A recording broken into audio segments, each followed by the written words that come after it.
and have a cane and shit, or you got walker, Kevin.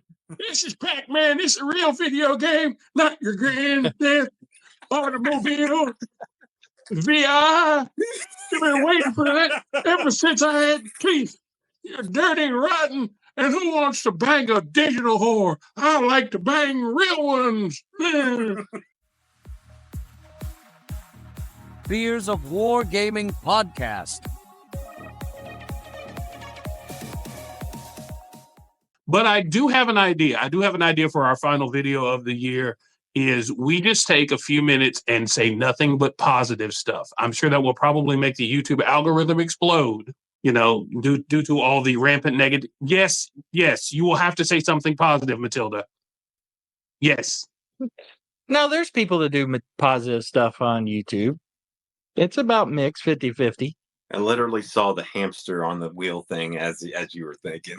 Yeah. I can come up with some positive things and everything like, you think it's a corporate thing. And yeah, in a way, there's a lot of corporate and politics getting involved in everything, but at the end of the day, it is gamers that really is what makes the experience very positive, because a lot of us met playing video games and everything like that. And we still play video games together any chance that we get and everything like that. And they can't control that unless they banned you for making fun of kids or something like that in Call of Duty. But I can't imagine who has done that.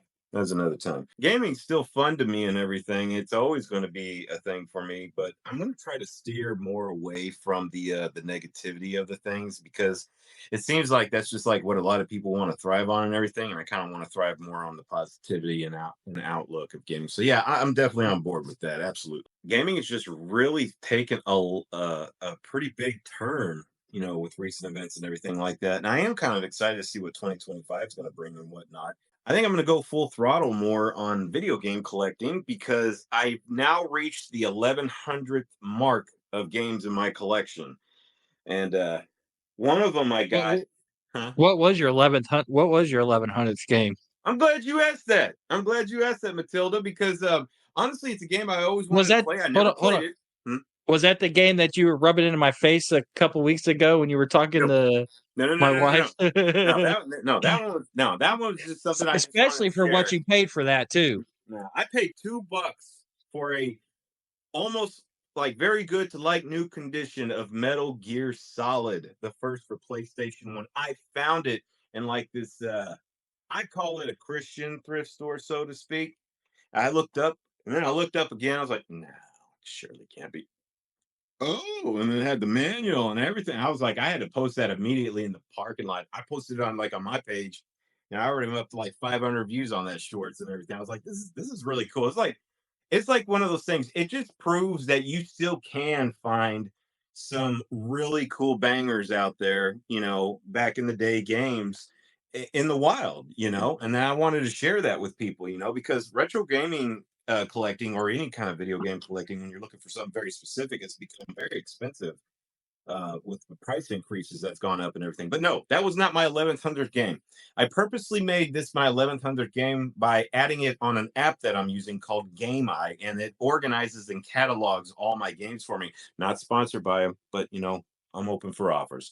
But anyways, I wanted to get this game. I've had my eye on this game for several months, and it stars Samuel L. Jackson, I believe, is the main voice cast for it, and it's for Xbox 360, and it's called Afro Samurai.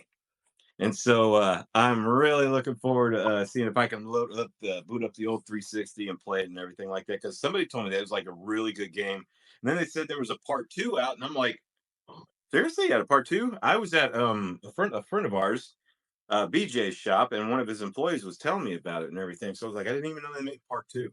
So that's my 1100th game. So I'm kind of going overboard on it. I've got a few games since then. It's my podcat. Her tail decided to get in front of the camera. Pod kitty. I had to look at this beer a second time. I'm like, what's in it? But yeah, man. What are you drinking tonight, Sir Bigness? I have some holdovers from Adult to Ween. By the way, it's been a while since we've done a podcast. I want to extend a public and very loud shout of gratitude to you, Matilda, and your lovely wife, Mystical, for braving the drive down to come see us. That was a magical time. Thank you so much for that. But yeah, this is a holdover from Adultoween, Estrella Jalisco. Very good beer, by the way. We Very, talked very good about beer. it. If we do something like that again, we're going to have 2 full days there instead of 1 full day and turn around and coming back. But it was fun. Let me get some more rooms empty first. Pretty soon you're going to have your stepson moving back in. Dude, I will drive to Indiana just to punch you. Punch him in the dick. No, My no. dress.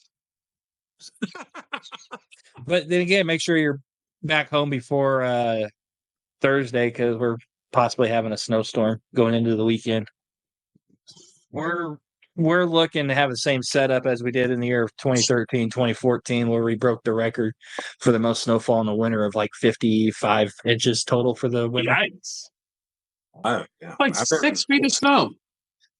It gets cold over there too. I mean, we only had like 8-10 inches of snow all of last year.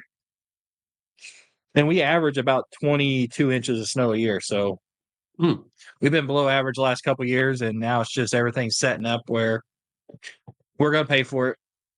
They're already talking like the weekend temperatures could be as low as like single digits. And that's kind of early for us. That's normal for your guys' state and everything like that. Because I mean, here, like in East Texas, you see a freaking ice cube on the ground, people panic. You know, I ain't coming home. Roads It was 70 degrees Monday and Tuesday here. Yeah, I'm gonna tell you something though. And it snowed on Thursday. We can actually walk in shorts in the month of December. Feel all right. Yeah, you can do it here too. It's just, how quick your legs go numb from the cold. Yeah. I imagine the teenagers do it. The teenage boys have a hoodie and shorts, and they're just, it's not even cold. Yeah, like last year or the year before, I think it was last year, my daughter was whatever bus she was monitor on, and some kid got on, and it's cold, and he didn't have a coat on, and he had a t-shirt, and he's like, I'm cold, and he goes, I forgot my jacket, and my daughter goes, sucks to be you. Let's just say she got a message. The mom called the school, so she had to talk with her boss. She's not allowed to say that. Sound like an old man here or something like that. But have you seen these kids today and everything, dude? You know, I mean, I get it back in the 90s. We had weird hair sometimes and everything like that. But it's like this guy said that I saw on like a video, a TikTok video or whatever the hell it was. You know, our kids are starting to look like alpacas, right? Like they got it all in their face and everything like that, or they got this like I don't know how the mullet made a comeback in permed, by the way, but it did. And I just can't do it anymore. I was just like, oh my god. And I'm like, chicks really find this attractive right now. You got to do a mullet. You got to do a mullet, Ninja. I'm not doing a mullet. No. You got to do a mullet. You got to do a mullet. No. Mullet. I'll grow my hair out like I did, you know, man, like years ago. I had that thing 12-inch ponytail and everything like that, but I can't do what these kids are doing and everything like that. Just mullet. It's just weird. Look, I mean, if you guys dress like that or have that kind of haircut and you're part subscribe to the channel, look, no offense or anything like that, but I think it's time to come up with a new design or a new look or something like that. You know, try the 90s. Look that up and see what kind of haircuts we had back then and everything. That might work out. Maybe not. We talk about just the stuff they wear. I mean, Friday nights, when the high school has football games, I help cook burgers for concessions. Back in the early part of the football season, when it was still like 90 degrees outside, kids are coming in sweatpants and hoodies and wearing their hoodies up over their head. And it's like 90 degrees out here, and I'm over here cooking on the grill, dying, and they're walking around like it's 20 degrees outside. Yep. I don't understand it. And then when it does get cold, they're all in t-shirts. What about those dudes that are wearing the shorts that's between their kneecap and their hip bone? You know, it's right in the middle right there and everything. They're letting the thigh meats out. That kind of stuff. Oh, they're letting the thigh meat out. Now I will say this, and I had good reason to do it. Since our last broadcast, we went to Austin for Austin City Limits concert, which was a great time. 3-day music festival. It was 95 degrees the first day and 96 the next. And we were outside in a concert venue with a whole mass of humanity. Most of, well, I won't say most of which, probably a good 30% of which were not very well acquainted with deodorant. Oh, The first day I wore jeans. The first day I wore jeans. The next day, I'm sorry. I went to Walmart. I grabbed me some. Like they weren't basketball shorts, but I grabbed me like some knit shorts, and I let the thigh meats out. I could not do it. The Black Forest hams were out. I had a great time. Wasn't nobody there to see me. If you live in Austin, I am fairly sure that you are confident with seeing nudity on a daily basis. But yeah, it was freak flag flying. It was some freak flags flying. Well, I'm gonna tell you something, man. The younger generation could learn a thing or two about proper hygiene because that's all over the place. You know that when we go to Comic-Con sometimes, I actually watch the reviews after people have been to the place and everything. And I remember last year, one of the number one complaints was people in their hygiene. Funky.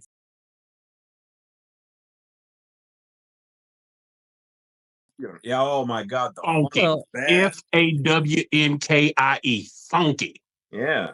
Well, it's same thing with Gen Con. That's like a lot on the one Facebook group I'm in for Gen Con. That's one of the biggest complaints they have too is the fact that it's people don't wear deodorant. And there's actually people who carry like play those like NPCs that you can walk up to at the merchant in the middle of nowhere and they'll have random stuff on them and some of them carry extra just little cheap travel sticks of deodorant to give out because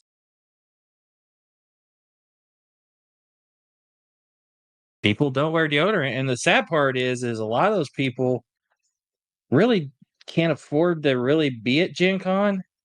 And so they basically buy their ticket and live there and live out of their car for 4 days. First off, I am 35 years old. I am divorced, and I live in a van down by the river. And scrounge for food and then maybe do a quick wash in the bathrooms. I mean, that's how bad some of these people are. If you smell like lemon's taste, you ain't got no business. Please, if you get up out of your gamer chair and it look like somebody that threw flour where your ass ain't, please wash all your cracks and crevices, all your flips and flaps before you go out in public. Please, because y'all be funky. Deodorize and moisturize, please, children, before you get out in public. Take it from some old heads. That might be some marketing we can get into, come up with some kind of video game theme and have these sprays that make you smell good, you want to smell like the Mario Brothers 2 cherries? Here you go. But nothing beats soap and water. Soap and water is number one on the bestseller list of anti-funk devices. Soap, water. Soap. Oh my. Yeah, you're right. Too many people don't know what that is. What else has been going on? Anybody else been hearing anything else in the gaming news or what? I know we went off a tangent there, right? I'm kind of glad we got that out of the air. I'm just sorry. I'm not sorry. I meant what I said. And once again, if you drink, may you drink with me. Drink with me. Oh, yeah. Fears of War Gaming Podcast.